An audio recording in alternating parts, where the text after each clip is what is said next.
Tudo bem, pessoal? Sejam bem-vindos a mais uma aula. Professor Roberto aqui, continuando nossos estudos. Hoje vamos começar então a falar do Código de Ética Profissional do Contador, ou da Norma Brasileira de Contabilidade Profissional Geral 01, mais conhecido por nós como o próprio Código de Ética. Para quem quiser acompanhar, eu vou deixar junto aqui esse arquivo onde vocês vão poder acessar para acompanhar diretamente no código, a norma em si. Eu fiz uma separação conforme a estrutura que nós vamos estudar para poder abordar alguns dos temas com um pouco mais de profundidade, para que a gente possa ver esse passo a passo acontecendo. Então, usando os slides de apoio, a gente começa a falar um pouco dessa estrutura do Código de Ética Profissional. Então, nós vamos ter uma aula dedicada hoje aos deveres, que seria o item 4, depois nós vamos ver as vedações, em seguida as permissibilidades ou as possibilidades, o valor e a publicidade, o que o código fala em relação a esse item, os deveres em relação à classe, por fim as penalidades, e aí faremos uma revisão geral com as conclusões em relação ao Código de Ética do Profissional Contador. Bom, para começarmos, precisamos entender que Código de Ética do Profissional Contador é o mesmo que a própria norma, né? A Norma Brasileira de Contabilidade, que estabelece, então, ou que cria e renova desde 2019 o Código de Ética dos Profissionais da área contábil. É importante entendermos, antes de qualquer coisa, que este código ele vai servir tanto para os profissionais técnicos em contabilidade, quanto para aqueles que são contadores, né? Como nós sabemos, antigamente havia essa distinção em relação ao profissional técnico e ao profissional contador. Hoje, todos eles são tratados da mesma maneira pelo Conselho Federal de Contabilidade. Então, nessa aula, vamos dar ênfase ao item 4, que trata dos deveres. Existe, é importante aí lembrar, uma seção dedicada aos deveres em relação à classe, né, aos colegas também, que nós veremos numa aula futura.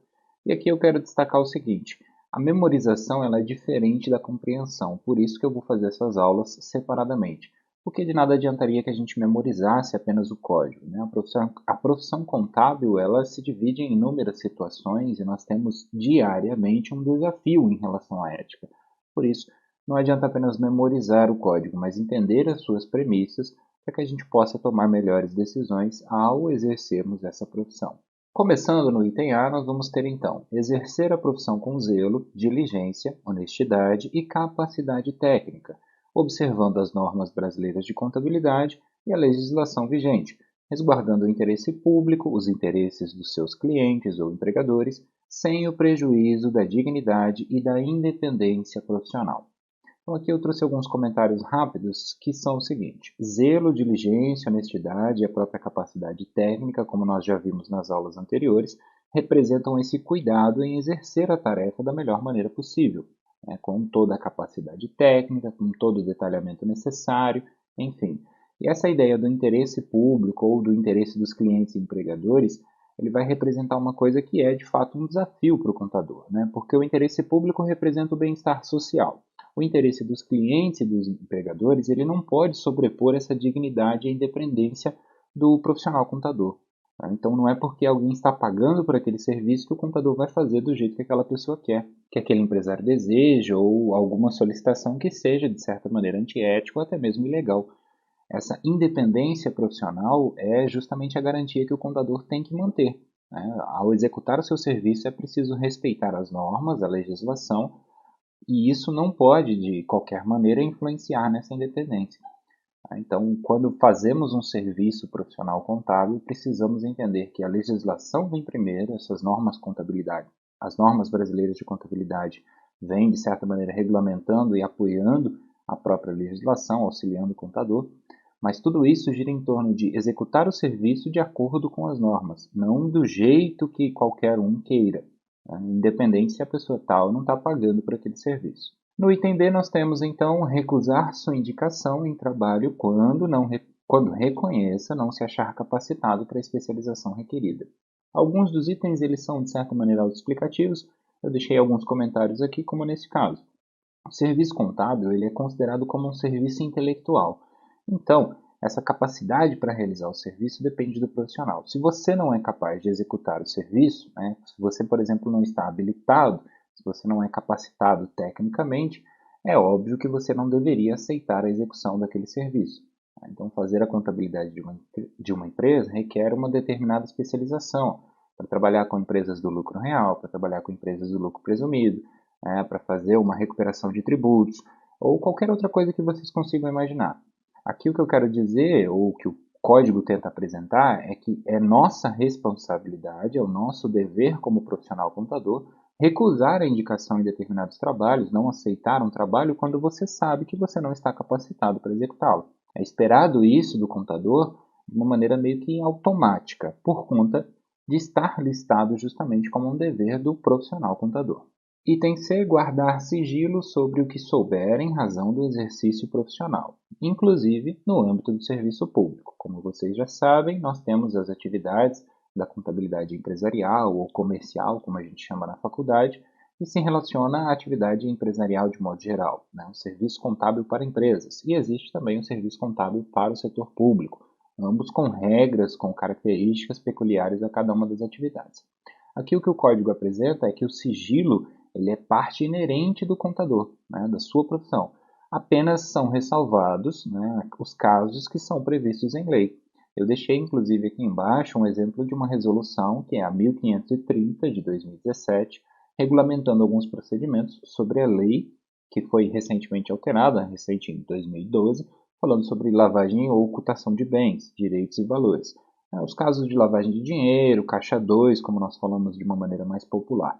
Então, assim, eu tenho que guardar sigilo em relação ao exercício da profissão da contabilidade, com as informações que eu trato? Sim, mas são ressalvados os casos, por obviedade, aquelas práticas ilícitas ou situações quando, por exemplo, ali o próprio código fala, solicitado por autoridade competente, incluindo os conselhos, né, o Conselho Federal e os conselhos regionais de contabilidade.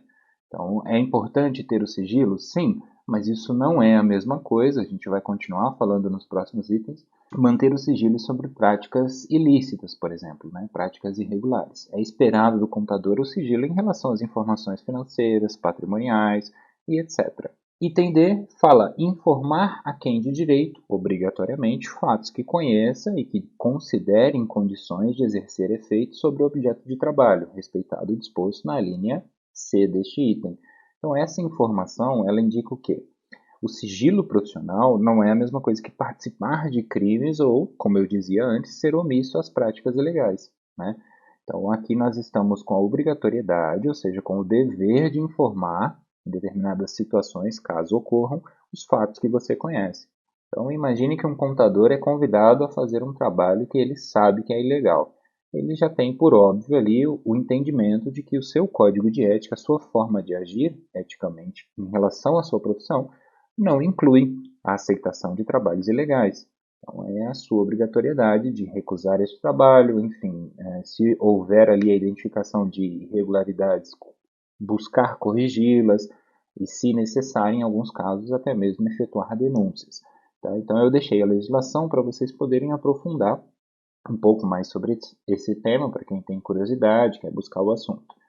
Continuando aqui, nós temos o item E, que traz o seguinte: aplicar as salvaguardas previstas pela profissão, pela legislação, por regulamento ou por organização empregadora todas as vezes que identificar ou for alertado da existência de ameaças mencionadas nas normas de exercício da profissão contábil, observando o seguinte.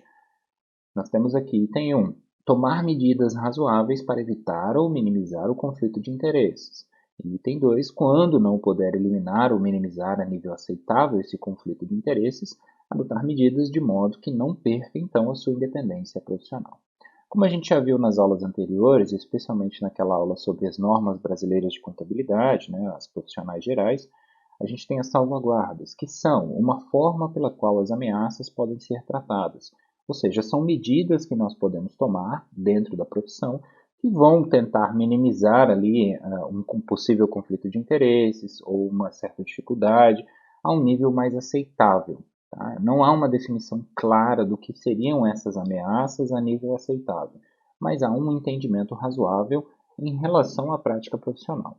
Tá? Então, eu dei exemplos lá sobre a possibilidade de conflito de interesses ou situações pelas quais podemos passar ao exercer a profissão, que é preciso um certo cuidado. Então, a aplicação dessas salvaguardas é justamente o contador tentando buscar ou encontrar soluções para eventuais problemas. Então, eu vou dar um exemplo muito simples para vocês.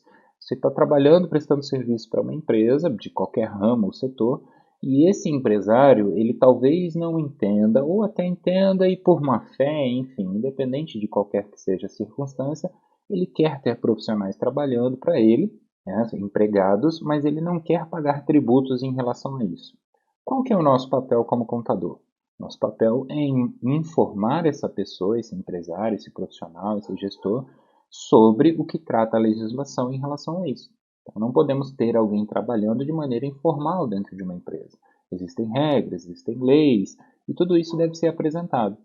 Só o fato do contador buscar essas soluções, indicar os caminhos, mostrar ali eventuais erros e irregularidades, já são medidas que nós estaremos tomando para salvaguardar ali, como está dizendo aqui o próprio código, situações de risco, né? Situações que poderiam se tornar mais complicadas.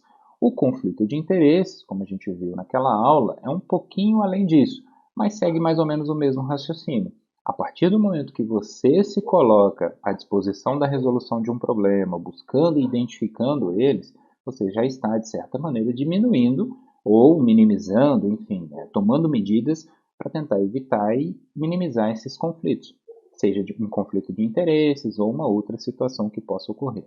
Então, a aplicação ela é um dever, e aí por isso eu deixo mais uma vez a recomendação para que vocês assistam a aula anterior novamente para resgatar alguns conceitos, leiam a norma com calma, para poder ir aprofundando e entendendo como isso se aplica em situações do dia a dia. No item F, nós temos abster-se de expressar argumentos ou dar conhecimento da sua convicção pessoal sobre os direitos de quaisquer das partes interessadas ou da justiça da causa em que estiver servindo, mantendo seu trabalho no âmbito técnico e limitando-se ao seu alcance. Aqui está declarado o seguinte: a convicção pessoal ela não pode ser confundida com a opinião profissional. Então, você é um contador que está prestando um serviço, seja de consultoria ou seja como perito, enfim, foi contratado por uma empresa numa situação judicial ou foi convocado por um juiz para atuar em determinada causa. E aí, dentro desse trabalho, você tem que se ater ao aspecto técnico e aquilo que está ao seu alcance. A abstenção ou deixar de expressar argumentos de convicção pessoal é justamente isso. Então, independente se você acha o certo ou errado, o que diz a norma brasileira de contabilidade, o que diz a legislação, são os seus fundamentos. Deixar de lado a sua opinião pessoal é o primeiro passo para esse exercício da profissão, como a gente já viu até aqui. No item G, continuando esse raciocínio, nós temos abster-se de interpretações tendenciosas sobre a matéria que constitui objeto do trabalho, mantendo a independência profissional. Mais uma vez, se você foi contratado para auxiliar uma empresa, a empresa está lá com um processo na justiça e você foi contratado ou indicado ali pela empresa para os advogados que estão representando ela, por exemplo. E aí tem uma ação trabalhista acontecendo. Não é porque eles estão te pagando que você vai fazer os cálculos da situação trabalhista, que depende de uma ação judicial para ser resolvida, de maneira que beneficie o seu cliente. A previsão do código é que a gente precisa justamente deixar de manter essas interpretações de maneira tendenciosa, obviamente, né, em relação àquilo que nós estamos discutindo. Por quê? Para tentar manter o trabalho contábil o mais técnico possível, de acordo com as capacidades humanas. E aí vocês podem questionar, isso realmente ocorre, não ocorre, enfim. Essa reflexão nós temos que fazer todos os dias, de acordo com o exercício da profissão. Mas o que o código prevê é óbvio, né? Nós deveríamos deixar de lado a convicção pessoal e não confundi-la com a opinião profissional. E aqui, inclusive, independente se estamos sendo pagos para aquilo. Né? Não é porque alguém me contratou que eu vou fazer os cálculos de maneira errada para beneficiar o meu cliente e deixar de lado ali tudo aquilo que eu estudei ou que diz a CLT, a legislação, simplesmente para beneficiar quem está me pagando. Isso não é o exercício da profissão contábil. Né? Isso pode ser qualquer outra coisa, mas não vai ser o exercício da profissão contábil. No item H, nós temos zelar pela sua competência exclusiva na orientação técnica dos serviços a seu cargo, abstendo-se, mais uma vez, deixando de emitir qualquer opinião em trabalho de outro contador sem que tenha sido contratado para tal. Isso aqui é, mais uma vez, a mesma ideia, agora tratando aqui de situações, por exemplo, de você receber no seu escritório, na sua empresa aí, no escritório que você trabalha, um cliente que veio de outro escritório, né? Independente se o outro escritório estava ou não fazendo alguma coisa errada, a ideia de você opinar sobre aquilo, né, sem que você tenha sido contratado para tal, não é prevista, né? Então, a sua competência em relação à execução dos serviços se mantém a partir do momento que você começa e que o cliente continua como seu cliente até o dia que ele vai embora. Então, isso é limitar o seu trabalho ao aspecto técnico. Se até ali havia sido feito alguma coisa errada, corrigir o que foi feito no passado, que é possível de correção, né, as famosas retificações, e para o futuro fazer de acordo com as normas. Então, é simplesmente isso. E não gastar o tempo ou energia para simplesmente ficar criticando o trabalho do outro, né? E mesmo que você tenha sido contratado para tal, isso deve acontecer no máximo num aspecto técnico, né? Olha, o que estava sendo feito estava errado, então agora a gente corrigiu, a prática correta é essa, conforme lei tal, conforme norma tal e etc. Isso não quer dizer falar mal de um escritório, falar mal do serviço dos outros, enfim, falar mal simplesmente por falar mal. Tá? Essa é uma prática que o código ele vem buscando trazer para os contadores como um dever realmente, que você tem a obrigação de respeitar os seus colegas e o trabalho que é realizado por eles. No item I, nós temos comunicar desde logo ao cliente ou ao empregador em documento reservado eventual circunstância adversa que possa gerar riscos e ameaças ou ainda influir na decisão daqueles que são usuários dos relatórios e serviços contábeis como um todo.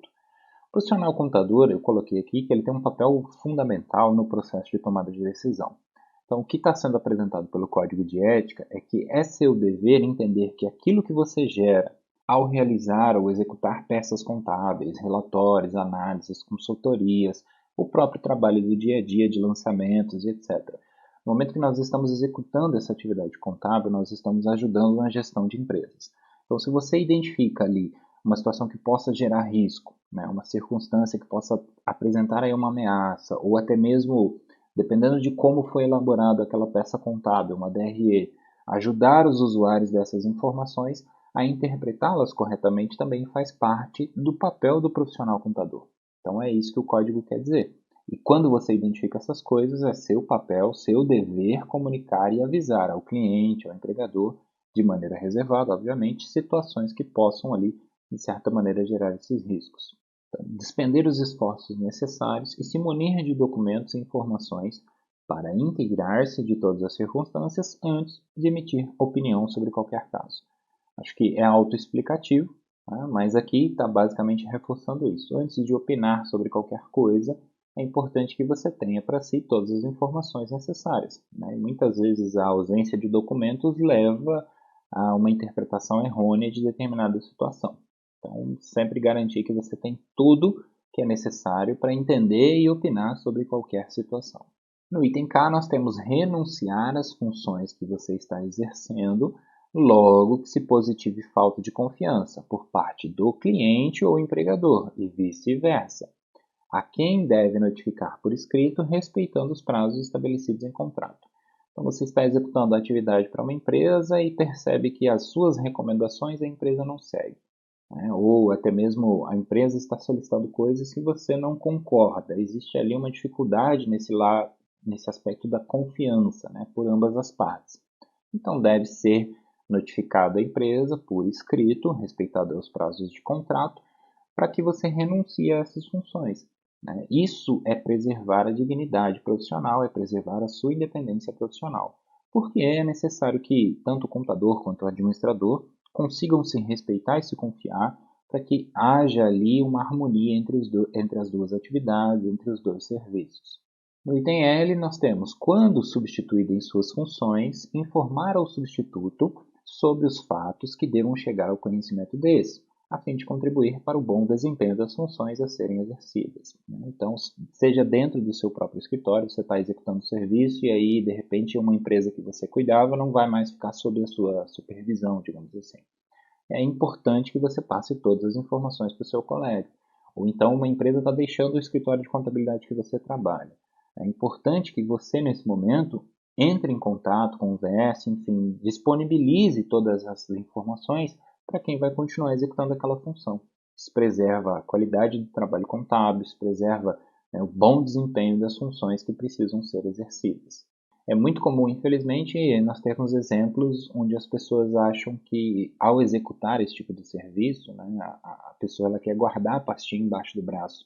A gente vai ver depois, ao longo de algumas aulas futuras, situações onde o código chega a ter a necessidade de explicar por escrito para os profissionais contadores que nós não devemos, por exemplo, reter documentos, né, o que seria uma coisa óbvia, mas infelizmente, por ver que profissionais fazem esse tipo de coisa, o código precisa trazer soluções ou respostas meio óbvias em determinadas situações. No item M, nós temos então manifestar imediatamente, em qualquer tempo, a existência de impedimento para o exercício da profissão. Tá? Então, esse impedimento ele precisa ser entendido como um impedimento em relação a aspectos legais ou até mesmo técnicos para o exercício dessa profissão. Então, por exemplo, se você está ali com 10 clientes contábeis e aí de repente houve uma dificuldade ou um problema no seu registro contábil, você está temporariamente suspenso do exercício da profissão. Essa suspensão temporária precisa ser comunicada aos seus clientes, precisa ser comunicada imediatamente em qualquer tempo. Tá? Então, esse impedimento ele pode ser entendido nesses dois aspectos, tanto no aspecto legal quanto no próprio aspecto técnico. Às vezes a empresa pode exigir de você uma coisa que você não tem a capacidade para exercer. E aí, nesse momento, é preciso se colocar nessa condição humildemente e manifestar isso de maneira imediata em qualquer tempo, para que não haja uma confusão do exercício ilegal da profissão, para que não haja qualquer outra situação que possa decorrer disso. No item N, nós temos ser solidário com os movimentos de defesa da dignidade profissional, seja defendendo uma remuneração condigna, seja zelando por condições de trabalho compatíveis com o exercício ético profissional da contabilidade e o seu aprimoramento técnico. Ou seja, aqui o código ele já dá um indício de que haverá uma obrigatoriedade, um dever em relação à classe. Né? Ser solidário com os movimentos de defesa dessa dignidade profissional é o que constrói uma classe profissionais que se valorizam, né? Defendendo essa remuneração de acordo com o trabalho que é executado. Então, se a concorrência está cobrando um determinado valor, é importante que você saiba isso para respeitar isso também. Não basta simplesmente chegar lá e falar, não, eu faço por metade só para ter o cliente. Isso desvaloriza não só o seu serviço, mas de toda uma classe que tem aí milhares de profissionais pelo Brasil afora. No item O, a gente tem cumprir os programas de educação profissional continuada de acordo com o estabelecido pelo CFC. E aí eu deixei mais uma vez aqui para vocês olharem novamente a norma brasileira PG 12, que fala sobre a educação continuada.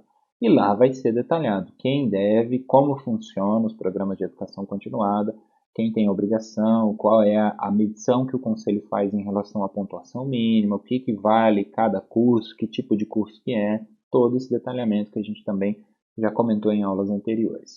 No item P, a gente vai ter comunicar imediatamente ao Conselho Regional de Contabilidade a mudança de seu domicílio ou endereço, inclusive eletrônico. Então, se você tem lá um registro no Conselho Regional e mudou seu e-mail, você precisa fazer a comunicação. Mudou o endereço do seu escritório, mudou o endereço do seu próprio domicílio, né, a sua casa, tem que fazer essa comunicação para que o Conselho consiga realmente saber quem é quem, né, dentro do seu âmbito ali, dentro das suas atividades de fiscalização e da organização contábil, né, do escritório, caso haja de sua responsabilidade, bem como informar a ocorrência de outros fatos necessários ao controle e fiscalização profissional. Tá? Então, é realmente assim, andar de mão dada com o Conselho Regional, entendendo que é papel dele fiscalizar não somente os profissionais da contabilidade, mas ao mesmo tempo oferecer o auxílio necessário para que a gente possa executar a profissão de maneira adequada. No item Q, a gente tem atender à fiscalização do exercício profissional e disponibilizar papéis de trabalho, relatórios e outros documentos solicitados. Mais uma vez, de mãos dadas com o Conselho, entendendo que essa é uma via de mão dupla. O papel do Conselho é esse e essa fiscalização do exercício profissional é necessária. Então, a disponibilização de papéis ou outros documentos se faz de maneira meio óbvia, necessária. Por isso, é preciso que nós, profissionais da contabilidade, sejamos solícitos a isso. No item R, a gente tem informar o número de registro, o nome e a categoria profissional, após a assinatura em trabalho de contabilidade, em propostas comerciais, contratos de prestação de serviço e em todo e qualquer anúncio, placa, o cartão comercial e outros itens afins. Então, isso aqui é uma maneira do conselho dizer, olha, existe a obrigatoriedade de que aquele profissional que se diz contador preparado por registro contábil, né, que passou na prova, no exame de suficiência, tirou o registro, está com a anuidade paga, tudo em dia, organizadinho, bonitinho, a identificação adequada. Tá? Então, isso é uma maneira do conselho dizer, nós estamos fiscalizando. Se você não fizer, você poderá ser punido por isso. Então, se vocês fizerem um cartão comercial, lá deve constar o número do registro, o nome e a carteira profissional, como a gente chama aqui. Então, para finalizarmos aqui, algumas considerações rápidas. Os deveres, eles representam essas obrigações pelas quais o profissional contador deve, então, se submeter ao exercer a profissão. É quase que automático. Quando nós exercemos a profissão contábil, esses deveres são inerentes àquela atividade. E a principal característica desse rol de obrigações é a busca por uma padronização ética dos profissionais da contabilidade. Isso quer dizer o quê? Que o conselho ele não tem como estabelecer características para as situações exatas do dia a dia, mas ele consegue, de uma maneira mais macro, estabelecer ali o mínimo ético que seria necessário. E o item 4 trata justamente disso. Começamos pelas obrigações para que o profissional entenda quais são os seus deveres em relação à atividade que ele quer exercer profissionalmente. Uma vez cumprido isso, a gente passa adiante para os próximos itens. Bom, espero que tenha ficado claro todos os itens para vocês. Caso haja alguma dúvida, entre em contato comigo, eu estou à disposição e vejo vocês na próxima aula, quando falaremos sobre as vedações em relação ao código de ética, ou seja, aquilo que é proibido dentro do código de ética do profissional contador. Obrigado, bons estudos.